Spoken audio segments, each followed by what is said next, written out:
The fact is, whether he knows it yet or not, he will be leaving. But there is a process. It has nothing to do with if the certain occupant of the White House doesn't feel like moving and has to be fumigated out of there. You have to fight for this country. You have to fight for this country. You can't sit back. You have a responsibility. I'm second in line to the presidency, and just last week I had my regular continuation of government briefing. Carter was under the control of deep state. And remember, SES, Senior Executive Service, when was that put in power? 1977, under Carter. These SES employees that survive every administration, they're supposed to be there for continuity in government. Well, yeah, continuity in deep state. Just last week I had my regular continuation of government briefing. Well, yeah, continuity in deep state. We are opposed around the world by a monolithic and ruthless conspiracy that relies primarily on covert means for expanding its sphere of influence, on infiltration instead of invasion. We have before us the opportunity to forge for ourselves and for future generations a new world order. On subversion instead of elections. But there is a process. It has nothing to do with if the certain occupant of the White House doesn't feel like moving and has to be fumigated out of there and has to be fumigated out of there. On intimidation instead of free choice. It is a system which has conscripted. And if you're just going to go along with it, other people of ill will commandeer and take over the ship and steal everything. Deciding not to be an easy victim.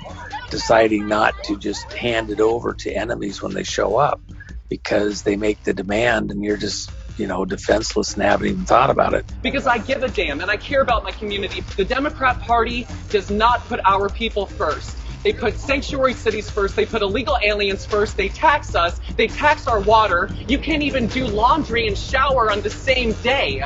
While Nancy Pelosi is getting hundreds of thousands of dollars, robbing our pockets, not doing anything for our people, not passing legislation, passing out pens. And for the international order that we have worked for generations to build. Ordinary men and women are too small-minded to govern their own affairs. That order and progress can only come when individuals surrender their rights to an all-powerful sovereign. Many of the organized leftists torching American cities are Marxists. They admit it, they say so, and they are practicing the tenets of communism to the letter. We are trained Marxists. We are super versed on sort of ideological theories. This is about a line being drawn in the sand and picking a side. And people do have to come to a point of decision. Well, I'm not going to leave you alone. I want you to get mad. People have to put on armor and have the ability to defend, and that's a choice, and it takes action. Understand how far we've come? Then it went from the white people, now it's the whole system of America. They don't know what they're mad at. They don't know what they're bothered by. All we're saying, you guys, don't get caught up in the hype. It's all wrong.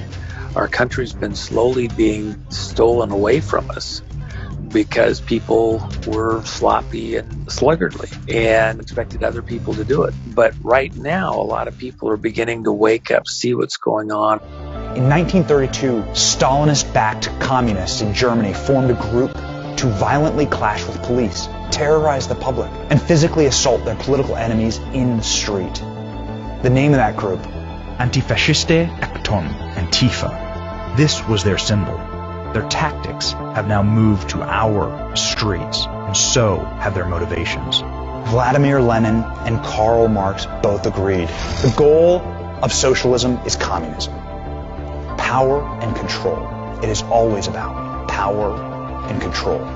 What is happening right now in America is not new. In fact, it's centuries old. The tactics are meant to bewilder you and make you question your institutions. They're meant to divide us and raise what we know as America to the ground.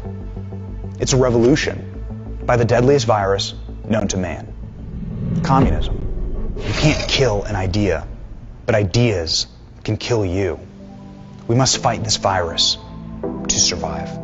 Once completed, you'll never break it. You won't be able to organize, to come together, to pull it together, because it will be defeated before you can ever rally.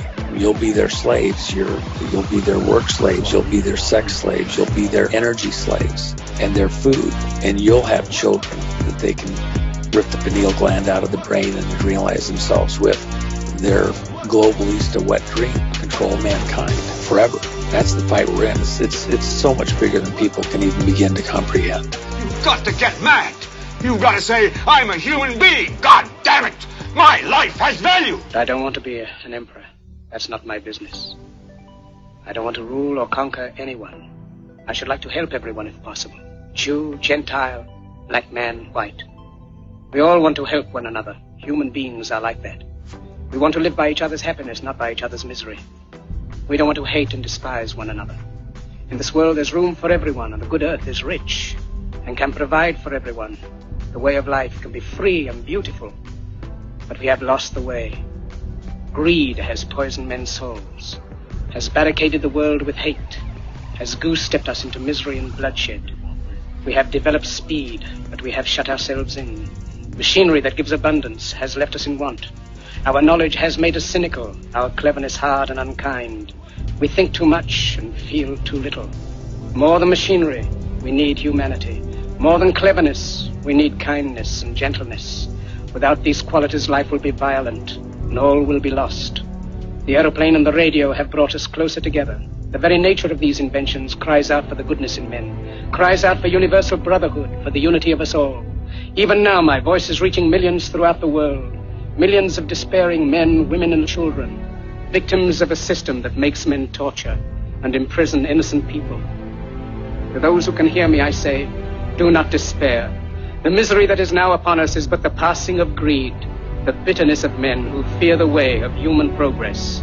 The hate of men will pass, and dictators die, and the power they took from the people will return to the people. And so long as men die, liberty will never perish. Soldiers, don't give yourselves to brutes. Men who despise you, enslave you, who regiment your lives, tell you what to do, what to think, and what to feel, who drill you, diet you, treat you like cattle, use you as cannon fodder. Don't give yourselves to these unnatural men, machine men with machine minds and machine hearts. You are not machines. You are not cattle. You are men. You have the love of humanity in your hearts. You don't hate, only the unloved hate, the unloved and the unnatural. Soldiers, don't fight for slavery, fight for liberty.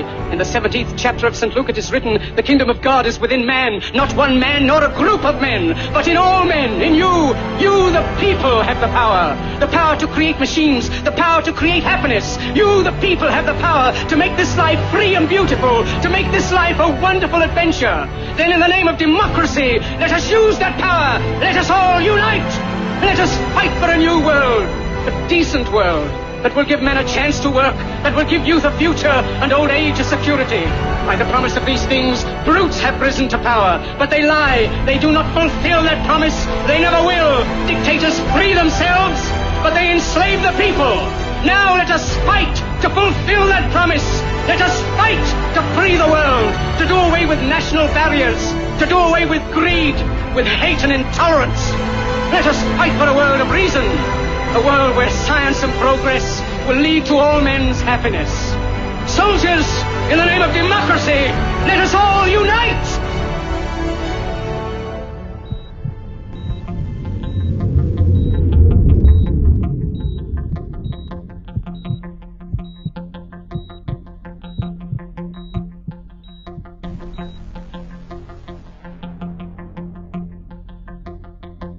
We're taking our country back. We're taking it back. And let me tell you something. The police need our help. They can't stand alone. Don't just sit by idly and watch your country go to the ground. Stand with your police force. Vote for Trump. Vote Republican. Vote for Christians and stand up Christians.